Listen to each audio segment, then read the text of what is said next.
Jesucristo también aparece en el Antiguo Testamento, porque Él junto al Padre y el Espíritu Santo forman un Dios que son eternos. Eternidad, claro. Recuerda que Jesús es un Dios encarnado. Del Dios triuno, Padre, Hijo y Espíritu Santo, el único que tiene dos naturalezas es Jesucristo. Jesús es el nombre humano que significa salvación o salvador. Cristo significa el ungido o el elegido. Es el título que se le daba para el Mesías. Entonces, cuando yo digo que creo en Jesucristo, estoy hablando que estoy creyendo en el Salvador que vino a este mundo y en el Mesías prometido desde el Antiguo Testamento. Hoy queremos juntos abordar este tema a la luz de las palabras de Dios. Por eso eres bienvenido una vez más a este episodio de Biblia Fácil. Cuánto me alegra que puedas estar participando de este programa y no solamente estás viendo el contenido, si estás en una red social también estás compartiendo el contenido y qué bueno es que cada vez tengamos una comunidad mayor de personas que estudian la Biblia. Nuestro mayor interés es colocar la palabra de Dios más cerca de tu vida. Tú tienes la Biblia en casa, mas qué bueno es poder abrirla, estudiarla y dedicar un tiempo específico como este para poder entender aquello que Dios tiene para nuestra vida. Un grande abrazo para ti, que Dios siempre pueda bendecir tus planes, tus proyectos, tus sueños, como también pueda suplir tus necesidades. Y que Dios hoy pueda traer esperanza, fe, consuelo, fortaleza y aquello que necesitas para tu vida. Nuestro cariño para ti, eres bienvenido. Aquí comienza Biblia Fácil. Ya sabes que puedes solicitar un curso para poder acompañar inclusive esta temporada. Se trata del curso bíblico o se trata de la revista Esperanza, Yo Creo. Esta revista tiene 15 capítulos donde tú vas a comprender mejor cómo la Biblia presenta creencias en las cuales nosotros necesitamos comprenderlas y vivirlas. Por eso puedes ingresar a nuestro sitio web nuevotiempo.org/escuela bíblica. El material es de altísimo valor, mas llega totalmente gratis para ti. Ingresa ahora mismo a ese sitio web. Muy bien amigos, bienvenidos una vez más a este cuarto encuentro de esta temporada Creencias o Yo Creo. Hasta aquí ya hablamos acerca de algunas creencias importantes para la vida. Yo creo que la Biblia es la palabra de Dios. Yo creo que existe un Dios triuno, Dios Padre, Dios Hijo y Dios Espíritu Santo. Yo creo en la existencia del Dios Padre, que es un Padre de amor, de misericordia y de bondad, un Dios que no cambia. Nuestro tema de hoy es Yo creo en Dios el Hijo. ¿Quién es ese Dios Hijo? Probablemente ese es el Dios el cual la mayoría conoce, por lo menos dentro del cristianismo. Es el Dios al cual conocemos, por su misión, por su sacrificio, por su obra que hizo en nuestro favor. Y vamos a analizar ese tema y antes, como siempre, de abrir la Biblia, vamos a orar. Oramos. Gracias, Señor, te damos por este privilegio que tenemos de poder abrir tu palabra. Y rogamos que tu presencia y tu Santo Espíritu una vez más pueda guiarnos al conocimiento de tu verdad.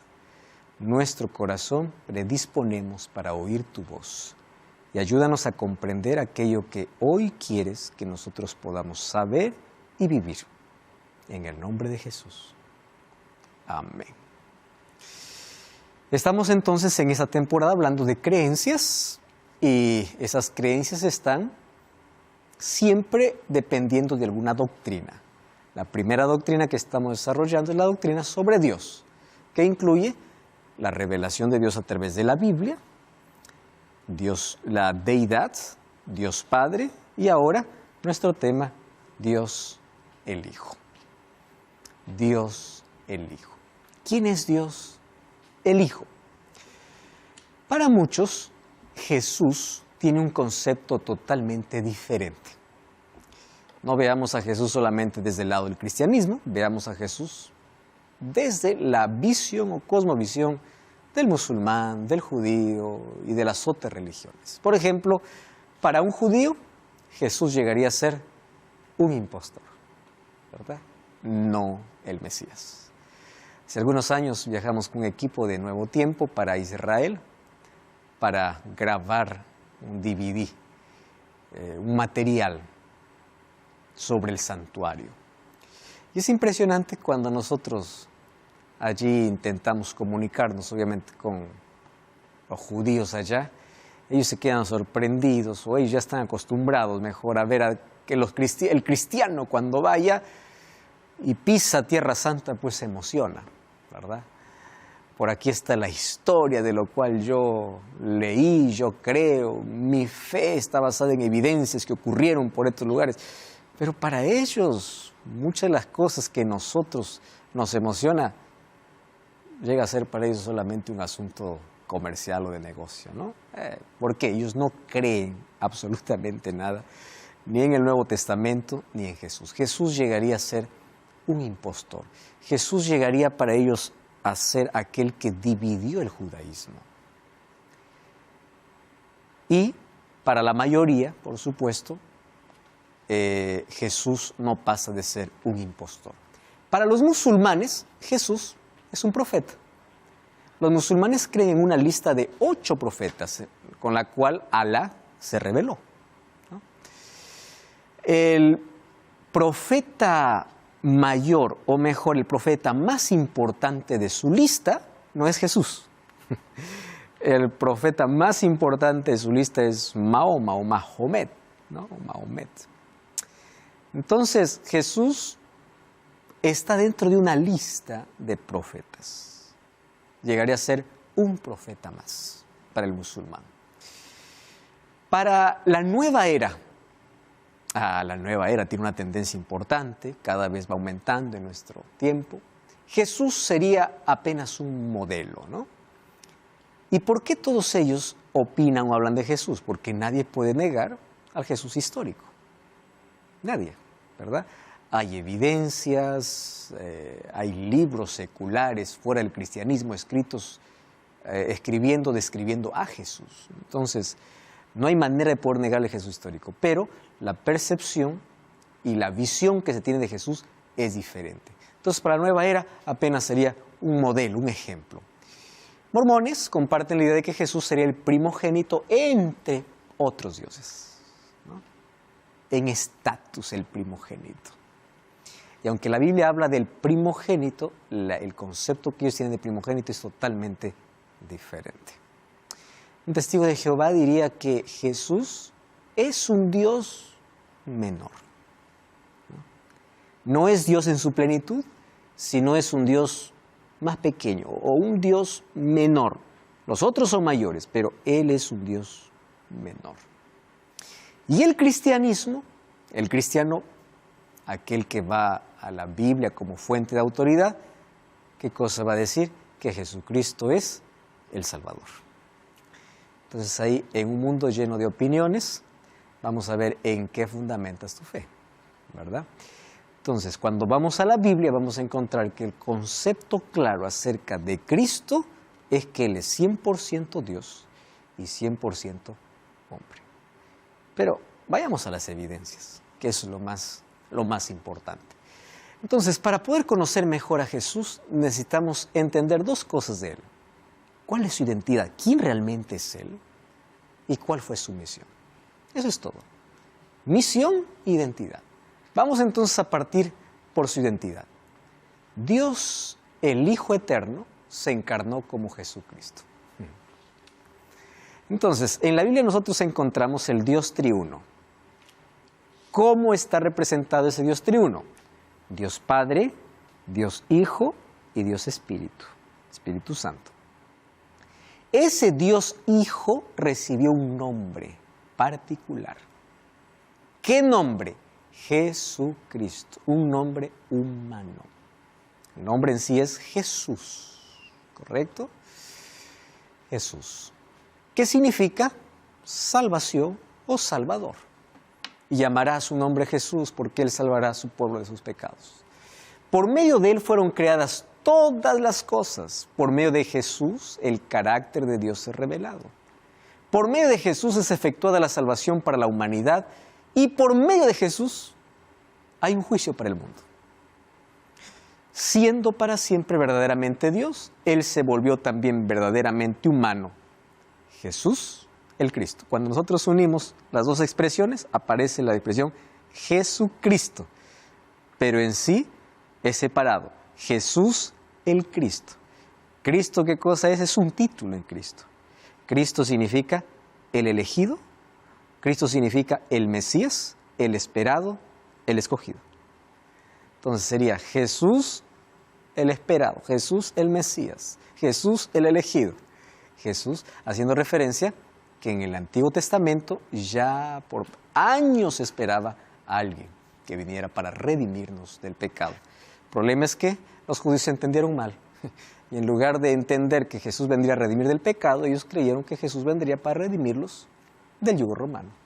Por eso cuando vieron a Jesús, no creyeron en Él. Tenían unas expectativas totalmente diferentes a pesar de leer las Escrituras. A pesar de que la Biblia ya decía dónde iba a nacer, a pesar de que la Biblia presentaba características de Jesús, ellos rechazaron. Por una razón, ellos esperaban un Mesías diferente.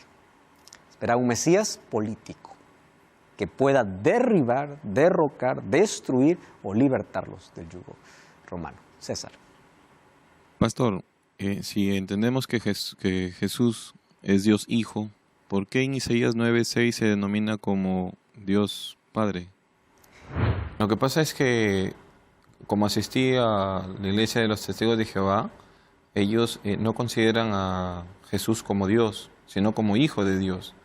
Entonces, clara evidencia hay de Isaías 9:6 que dice que Jesús es Dios, pero también tiene otra denominación, Padre Eterno. Entonces, eso me motivó a preguntarle al pastor. Porque Jesús va a tener varios títulos. Isaías capítulo 9 es uno de los mejores textos para demostrar que ese Dios o Jesucristo es un Dios encarnado, porque incluso ahí se le va a colocar Padre Eterno, Príncipe de Paz. O sea, ese Jesús que se encarnó no era un ser humano más, sería Dios hecho hombre. Entonces Isaías capítulo 9 nos da la referencia exacta de que aquel Jesús era plenamente Dios y luego llegó a ser plenamente hombre. Porque su existencia no se remite desde su concepción allí en el vientre de María. Él es eterno. ¿Correcto? Gracias ahí por tocar el texto de Isaías capítulo 9, que de aquí lo vamos a ver de nuevo. Muy bien. Al hablar de la encarnación, hubieron varias predicciones. ¿Cuál fue la primera profecía o la primera promesa de la venida de un Salvador? Nosotros tenemos que entender que el pecado no tomó por sorpresa a Dios.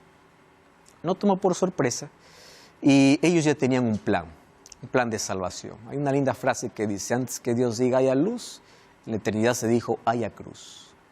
¿Por qué razón? Cuando Dios crea seres libres, la libertad te da la posibilidad de elegir lo que quieres. Dios crea todos los seres que salen de sus manos, son seres inteligentes y libres. ¿Los ángeles son seres libres? Sí.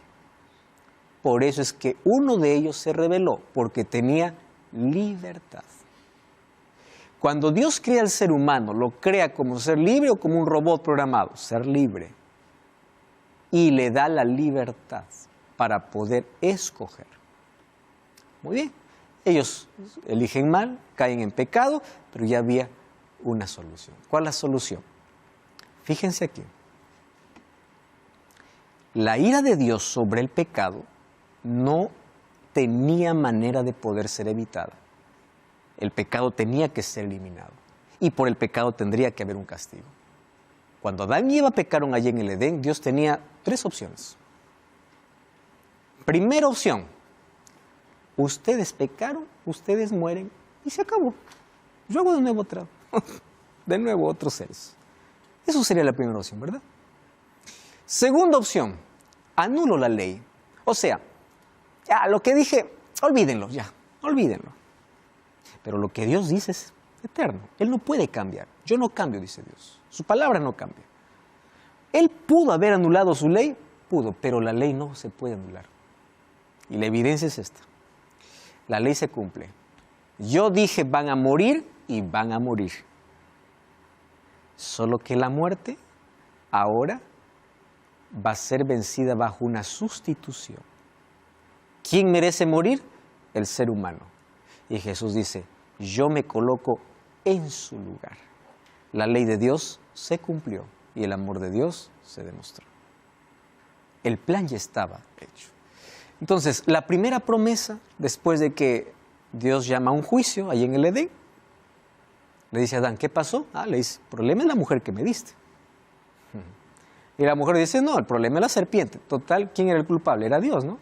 ¿Quién creó la serpiente? Dios. Bueno, y allí comienza un juicio para cada uno y una sentencia para cada uno. Por tu culpa, Adán, maldita será la tierra, brotará espinos y cardos, comerás con el sudor de tu frente. En fin.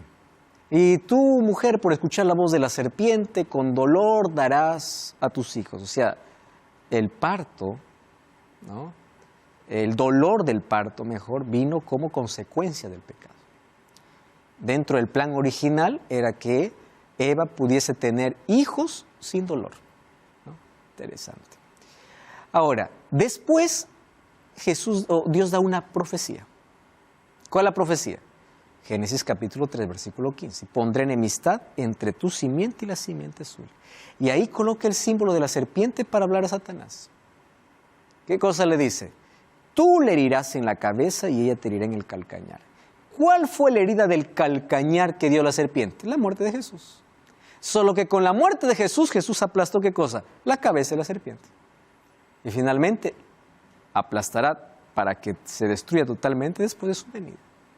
Ahí está la destrucción final. Pero comienza ¿dónde? En Génesis capítulo 3.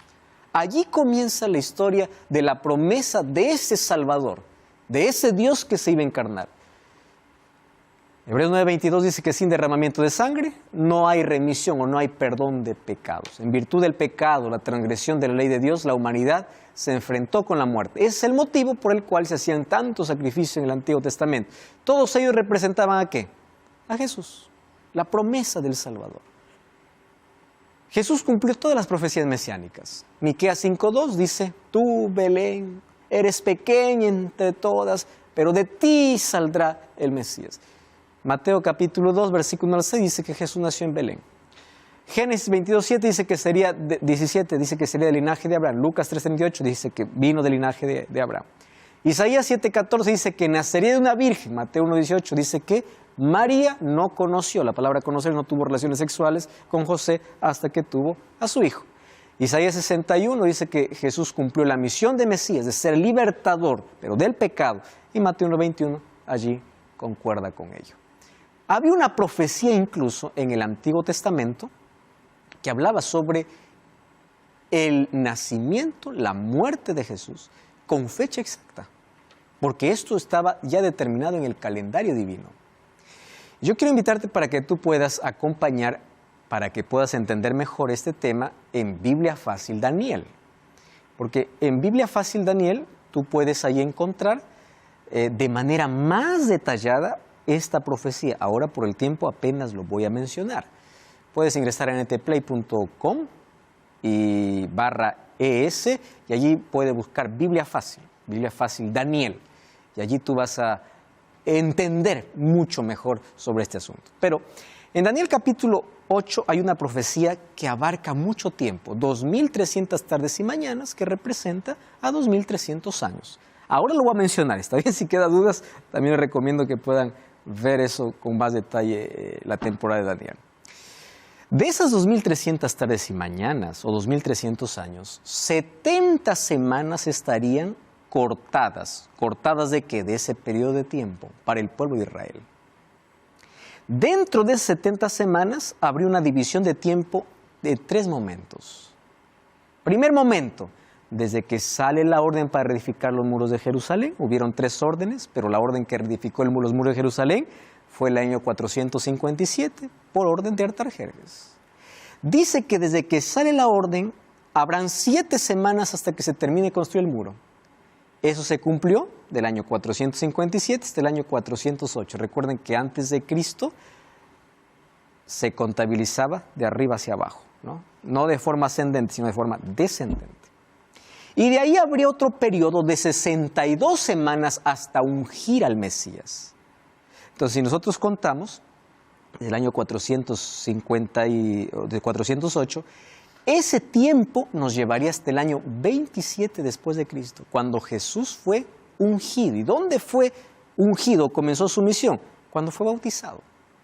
Y el tercer periodo es que de allí habrá una semana para confirmar el pacto y a la mitad de semana hará cesar los sacrificios.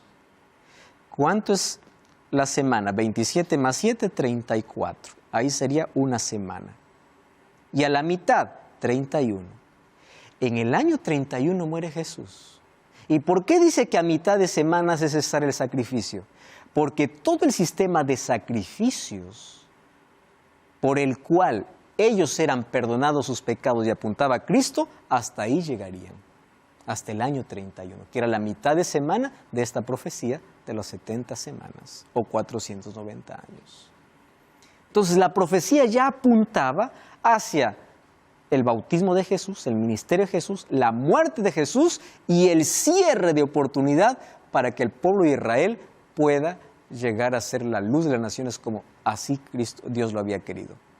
En el año 34, ¿qué sucede? Muere el primer mártir cristiano, Esteban. Y a partir de allí, sella el pueblo de Israel de ser un pueblo exclusivo. Y la salvación y el privilegio se extiende a todos los gentiles.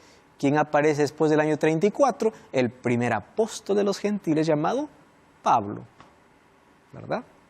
Bueno, todo esto anunciaba que un Mesías vendría y que Jesús, ese Mesías, ese Jesús, vendría para acabar el sistema de sacrificio. Entonces, todos los sacrificios del Antiguo Testamento apuntaban justamente hacia el Mesías, hacia Jesús. Por eso que cuando Juan mira a Jesús, ¿qué cosa dice? Este es el Cordero de Dios que quita el pecado del mundo. Este es el verdadero Cordero. ¿Y dónde se sacrificó el primer Cordero? ¿Recuerdan a Adán y Eva? Cuando ellos estaban desnudos, dice que luego fueron vestidos con pieles. ¿De qué? De cordero. Y esos corderitos muertos desde el Edén, por más de 4.000 años hubieron sacrificios. Adán ofreció sacrificio, Abraham ofrecía sacrificio, Noé ofrecía sacrificio, el pueblo de Israel ofrecía sacrificio mañana y tarde, todos los días. ¿Cuánta sangre derramada para recordar la promesa de un Salvador que vendría? Muy bien, entonces, cuando hablamos de Jesús, estamos hablando de alguien que fue esperado por tantos años, por tantos siglos. Tanto así que Eva, cuando dio a luz su primer hijo, pensó que él sería el Mesías. Pero no fue el primer asesino, el primer homicida, Caín. Todas las mujeres en el pueblo de Israel aguardaban esta promesa y todas querían ser madre del Mesías. Por eso es que todas añoraban y querían tener un hijo varón, porque todas soñaban ser la mamá del Mesías. Finalmente fue elegida María. Las dos naturalezas de Jesucristo. Al declarar que aquel verbo fue hecho carne y habitó entre nosotros, según Juan 1:14, el apóstol Juan establece una profunda verdad. La encarnación de Dios Hijo es un misterio. La Biblia enfatiza este hecho de Dios de manifestarse en carne como el misterio de la piedad en 1 Timoteo 3:16. Vamos a ver ese texto, 1 Timoteo capítulo 3, versículo 16, porque a partir de allí vamos a ver el Jesús divino y Jesús humano. ¿Está bien? 1 Timoteo capítulo 3, versículo 16. Muy bien. Dice así, e indiscutiblemente grande es el misterio de la piedad. Dios, ¿cuál es el misterio de la piedad? Dios fue manifestado en carne, justificado en espíritu, visto de los ángeles, predicado a los gentiles, creído en el mundo y recibido en gloria. Muy bien, está hablando sobre todo el ministerio de Jesucristo. Pero ¿cómo lo llama todo esto? Misterio. A ver, ahora presten atención acá. Si usted me dice así, explíqueme cómo es que Jesús tiene dos naturalezas. La respuesta es simple: misterio. En la Biblia hay dos misterios: el misterio de la piedad y el misterio de la iniquidad.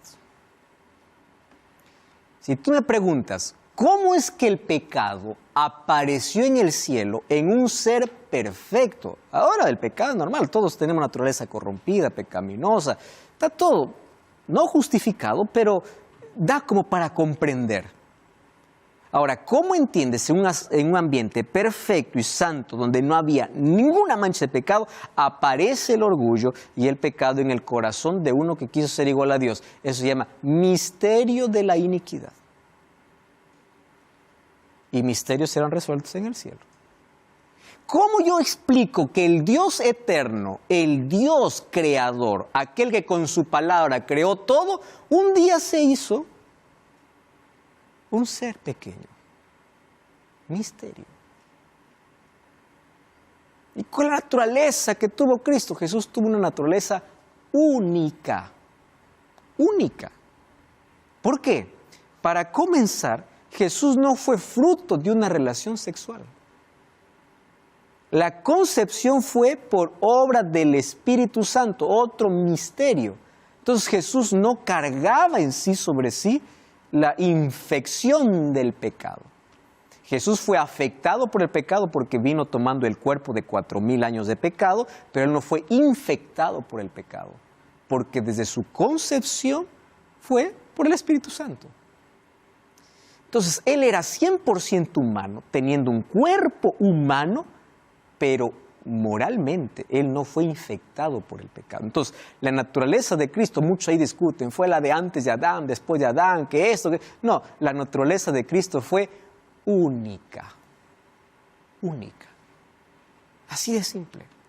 Y todo lo que más intentemos explicar se resume en 1 Timoteo 3:16. Misterio de la piedad. ¿Cuál es la evidencia que Jesús es 100% Dios y 100% hombre? Eso vamos a ir hablando acerca de Dios el Hijo, el Dios encarnado. ¿Qué es lo que sabemos de la encarnación? Lo que la Biblia revela. Más allá de eso, es solo especulación. ¿Y qué cosa es lo que la Biblia revela sobre la divinidad y la humanidad de Jesús? Vamos entonces aquí a ver. Para comenzar, ¿cómo yo puedo tener la certeza, así bíblicamente, de que Jesús es un ser divino? ¿Cómo? Por eso es que nosotros ya analizamos el tema de la deidad, ¿recuerda? Y Dios tiene atributos comunicables e incomunicables. Comunicables son aquellos que comparten con el ser humano. Incomunicables aquello que solamente caracteriza a ¿quién? A Dios. Entonces yo tengo que buscar en Jesús atributos incomunicables, o sea, aquellos que el ser humano no tiene, para que yo pueda decir que realmente es Dios. ¿Cuáles son esos atributos? La Biblia me dice que Jesús puede ser omnipresente. Por donde están 2 o 3 congregados en mi nombre, yo estoy en medio de ellos. Mateo 18:20. Omnipresencia.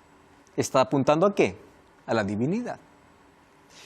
Colosenses 2:3. ¿En quién están escondidos todos los tesoros de la sabiduría y conocimiento? Hablando de Jesús, el apóstol Pablo. ¿Qué cosa dice? En Él están escondidos los tesoros de la sabiduría y conocimiento sobre Dios. Él es omnisciente. Isaías 9:6, el texto que César ya mencionó.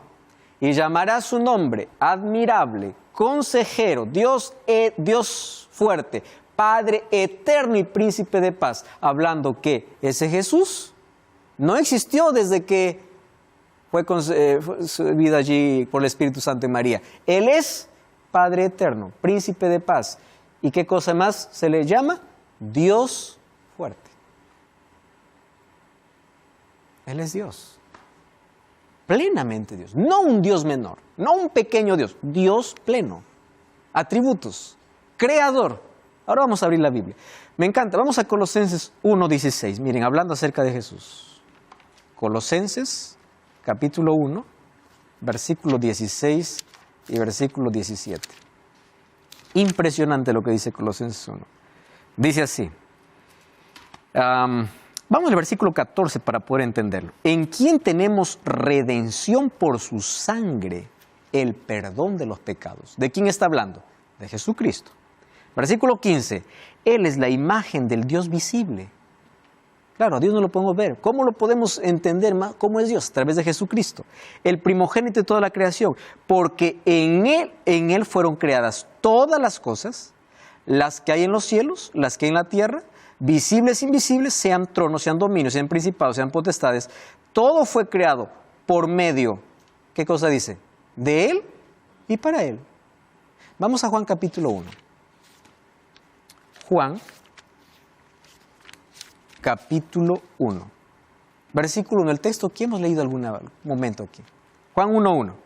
En el principio era el verbo. ¿Por qué dice verbo? Verbo es palabra. En el griego es aquí logos, ¿no? Significa palabra.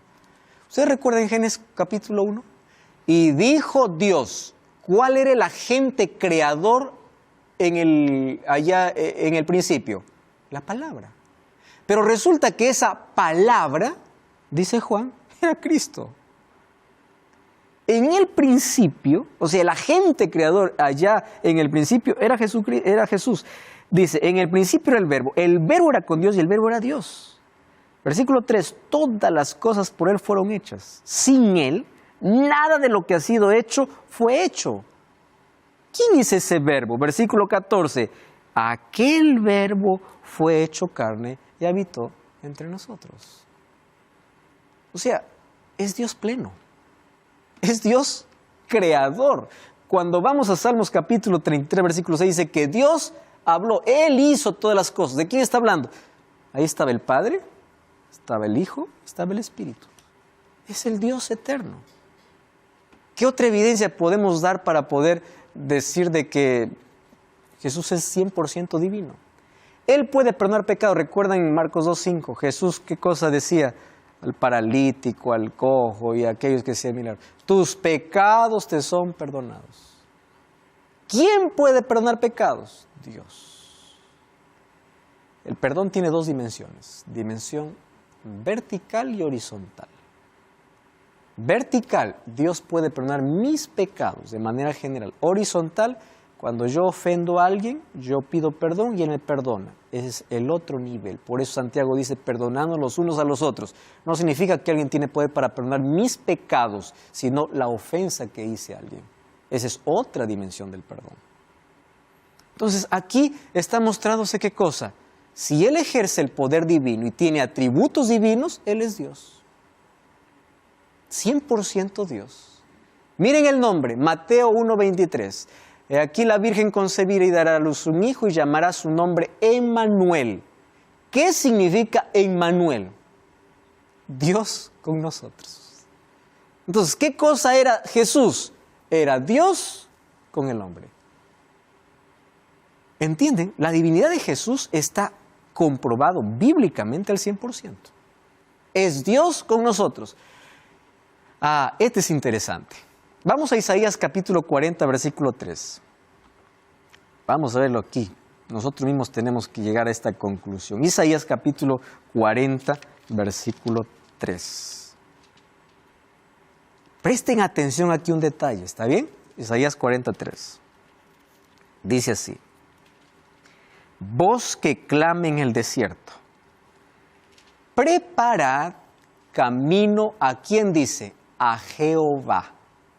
Ustedes recuerdan que la palabra Jehová era la traducción de cuatro letras del nombre de Dios. ¿Recuerdan 4 letras? Y, H, W, H. ¿Qué traducidos es? Jehová o Yahvé.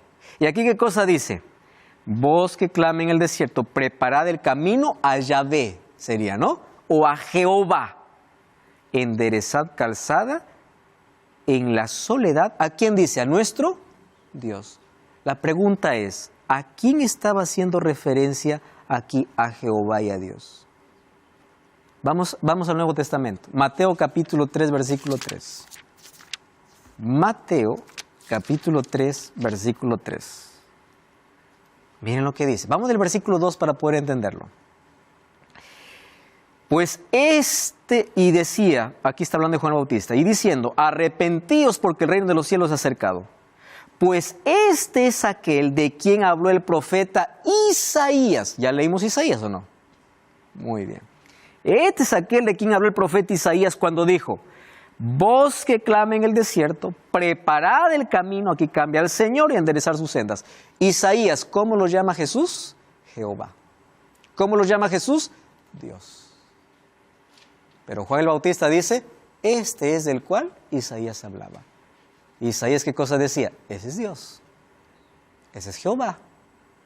Haciendo referencia que a veces los títulos Jehová en el Antiguo Testamento hacían referencia ¿a quién? A Jesús. Entonces Jehová aparece, o Jesús aparece en el Antiguo Testamento con algunos títulos. Es impresionante. ¿Saben con qué títulos aparece? Por ejemplo, en la Biblia va a aparecer Jesús en el Antiguo Testamento con un título así: el ángel de Jehová, haciendo referencia a Jesús. Cuando solamente es ángel, representa un ser divino. Pero ángel de Jehová, el título completo, referencia a Jesús. Yahvé, referencia a veces a Jesús. Entonces, en el Antiguo Testamento, cuando se habla Jehová, Yahvé, Dios, hay que ver de quién está hablando: el Espíritu Santo, del Padre o del Hijo. Y esta es una referencia que hacía referencia ¿a qué? A Jesús. Sí, César. Pastor, ¿por qué si están claras las evidencias, inclusive se sabía de las características físicas de Jesús en Isaías 53, Sí. ¿por qué los judíos esperaban a otro Mesías? Es un tema ya conocido. He indagado, investigado, averigüé, pero lamentablemente está a veces entendido de otra manera y se me han aclarado algunas dudas. César, ¿por qué a veces nuestras expectativas nos pueden sacar de una realidad? Ellos estaban más preocupados por ser libres de un yugo romano y la reconstrucción de su templo, en ese caso, que de un Salvador. Incluso entre los mismos discípulos, cuando Jesús murió, ellos estaban decepcionados. Vemos en el camino de Emaús, cuando Jesús se presenta: ¿por qué es tan triste?, le dice Jesús. Dice: que tú no sabes lo que pasó estos días. Alguien que debía libertar está muerto. ¿Qué sucede? Tú sabes que había tanta evidencia para poder recibir a Jesús. O sea, las profecías apuntaban a Él, todo Él. Pero ellos colocaron por encima de la palabra su pensamiento, su tradición. Y no vamos a ir muy distantes. Hoy la gente hace lo mismo. Yo lo he ido aprendiendo, pero me extraña ver cómo en la época del Antiguo Testamento, cómo no lo reconocieron y no lo aceptaron, ¿no? Porque teniendo todas las señales, todo, bueno, capaz que a uno le pasaría hoy en día. A veces se niega a conocer el Evangelio y todo, ¿no? La gente lee la Biblia, pero coloca por encima de la Biblia su filosofía, su creencia, su tradición. Por eso es que hoy incluso la mayoría está esperando un Jesús equivocado. Tenemos ahí la información en la palabra de Dios y sin embargo la interpretamos como convenga o como nos parece y nos guiamos más por ahí por las personas que por lo que realmente Dios nos está diciendo. ¿Acaso la Biblia no es clara cómo va a volver Jesús? Es clara. ¿De dónde apareció la creencia del rapto secreto? ¿Entiendes? ¿Por qué? Así como el pueblo esperó un Mesías equivocado, hoy esperan un Jesús equivocado. Por eso Juan 1:11 va a decir: los suyos vinieron y los suyos no lo recibieron, a pesar de tener tanta luz. Ellos se aferraron más a sus tradiciones y creencias que a lo que decía la profecía. Muy bien, ¿qué otra evidencia tenemos de que Jesús era Dios? Juan 10:30, ¿qué cosa dijo Jesús? Yo y el Padre, uno somos. Juan 8:58, Jesús les dijo: de cierto os digo, antes que Abraham fuese, yo soy. Y ellos se rieron, ¿no? ¿Cómo es que tú vas a ser antes de Abraham? Abraham es nuestro patriarca. Y ellos decían: nosotros somos hijos de Abraham. Jesús dice: sí, yo soy antes de Abraham. ¿De qué cosa está diciendo Jesús? Yo soy eterno. Ustedes aquí están viendo apenas un Dios encarnado. Pero yo soy eterno. Jesús, el que aparece en el Nuevo Testamento, es el Dios, un Dios eterno, junto al Padre y el Espíritu Santo. Es descrito como Dios, Mateo 28, 19. Vayan y hagan discípulos, bautizándolos. Ahí está. En el nombre del Padre, del Hijo y del Espíritu Santo. Ahí nuevamente el Dios triuno aparece. 2 Corintios 13, 14. La gracia del Señor Jesucristo. Aquí nuevamente aparecen los tres. Jesús, el amor de Dios y la comunión del Espíritu sean con todos vosotros. Entonces, la divinidad de Jesús está sobreexpuesta en todas las Escrituras. Jesús es 100% Dios. Y aquí está lo más, quizás vamos a decir, la evidencia más fuerte. Ustedes saben que en la Biblia encontramos que la adoración es solamente a Dios. En Apocalipsis capítulo 11 o 19, versículo 10, dice que Juan se postró ante el ángel para adorarle y el ángel dijo, no lo hagas. Los ángeles no reciben adoración. Adora, ¿a quién dice? A Dios. Entonces, si la adoración es a Dios, yo tengo que buscar evidencias. Si Jesús es adorado y la Biblia lo respalda, significa que Él es Dios. Porque solamente la adoración es a Dios. Y miren lo que dice el libro de Hebreos 1:6.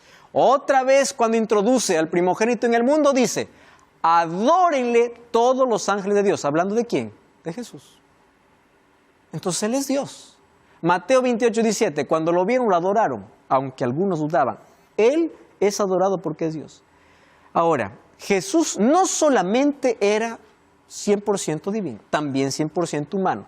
Es descrito como omnipotente, ya vimos, omnisciente, omnipresente, inmutable y eterno. Hebreos 13:8, ¿qué cosa dice? Jesucristo es el mismo ayer, hoy y siempre. Igual que Malaquías 3:6, ¿qué cosa decía? Yo Jehová, no cambio. Muy bien. Las obras de Dios son atribuidas a Jesús. Él es identificado como creador, sustentador, capaz de resucitar porque tiene vida y finalmente es el juez de este mundo. Pero también Él es, ¿qué cosa? 100% hombre. ¿Cómo? Su nacimiento fue humano. Si Jesús hubiera nacido de otra manera espectacular, la gente hubiese dicho, wow, ahora sí, Él es... No, fue humano, como todos. Mateo 1:1, libro de la genealogía de Jesucristo, hijo de David, hijo de Abraham. La palabra hijo significa antepasado, ¿no? Ustedes saben que en el Nuevo Testamento no existía la palabra abuelo. La palabra abuelo fue colocada mucho tiempo después. La palabra abuelo o bisabuelo, tatarabuelo sería antepasado. Y tanto así que ellos lo colocaban padre. Padre, ¿no? Mateo 1:20, pensando él en esto, y aquí un ángel del Señor le apareció en sueño y le dijo, José, hijo de David, no temas recibir a María tu mujer, porque lo que en ella es engendrado del Espíritu Santo es. Muy bien, nació como ser humano, creció como ser humano. Lucas 2:51, descendió con ellos, volvió a Nazaret, estaba sujeto, Jesús de niño, sujeto a sus padres, como cualquier niño. Y su madre guardaba estas cosas en su corazón. Y Jesús crecía, sabiduría en estatura, en gracia para con Dios y los hombres. No fue anormal, fue normal como todos los seres humanos. Él es considerado el Hijo del Hombre en Daniel 7:13. Y él, ¿cuántas veces se dijo que él era Hijo del Hombre? Más de 77 veces en el Nuevo Testamento, ¿no?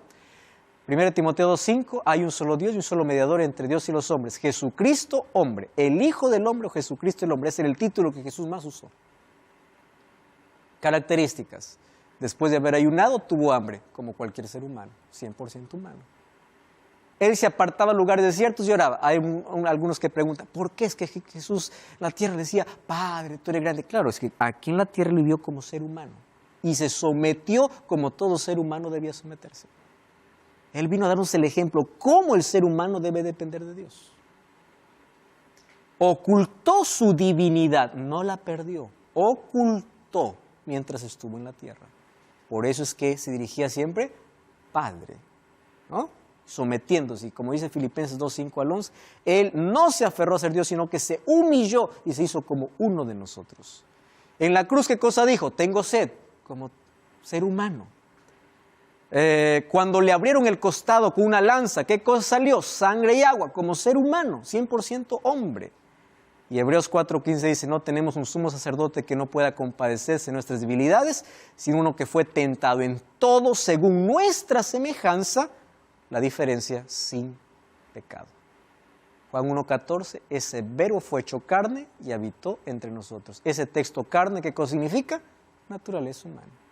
No la naturaleza pecaminosa, nuestra naturaleza humana hablando del cuerpo. En términos bastante claros, Pablo afirma, pero cuando vino el cumplimiento del tiempo, Dios envió a su Hijo nacido de mujer, Gálatas 4:4. Aunque él naciese de mujer como cualquier otro niño, habría una gran diferencia y un carácter totalmente singular. Jesús se encontraba sujeto a las leyes del desarrollo humano, crecía en gracia y en sabiduría como todos los seres humanos. Incluso en el Nuevo Testamento vamos a encontrar que Jesús es considerado como el segundo Adán, porque Él vino a darnos la victoria donde el primer Adán cayó. ¿Verdad? ¿Qué cosa encontramos? Jesucristo poseía las dos naturalezas, divina y humana. ¿Cuál? Su naturaleza es única. No existe otro ser en todo el universo, que tenga la misma naturaleza de Cristo. No existe. Del Dios triuno, solo uno tiene dos naturalezas, Jesús.